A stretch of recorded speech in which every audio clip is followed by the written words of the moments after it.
Telugu today news కి స్వాగతం. కాంగ్రెస్ ప్రభుత్వ హయాంలో అర్హులైన పేదలకు సంక్షేమ ఫలాలు అందించడం జరుగుతుందని పరిగి ఎమ్మెల్యే రామ్మోహన్ రెడ్డి పేర్కొన్నారు. అనంతరం ప్రజలను ఉద్దేశించి ఎమ్మెల్యే మాట్లాడుతూ కాంగ్రెస్ ఇచ్చిన 6 గ్యారెంటీలను అమలు చేయడం జరుగుతుందన్నారు. ప్రజలకి కావాల్సిన రేషన్ కార్డులు, రైతు భరోసా తదితర పథకాలు అందించడం జరుగుతుందని వివరించారు.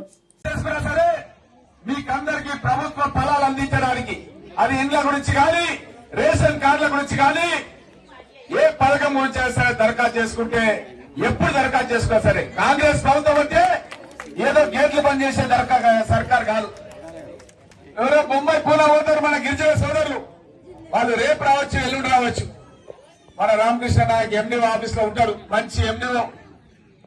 ఆయన దగ్గర దరఖాస్తు చేసుకుంటే ఈ రోజైనా పర్లేదు, గత సంవత్సరం అయినా పర్లేదు, రేపైనా పర్లేదు, ఎల్లుండి అయినా పర్లేదు. ఎవరు కూడా అరే మా పేరు రాలేదంట అనే మాట కాంగ్రెస్ సర్కార్ లో ఉండదు.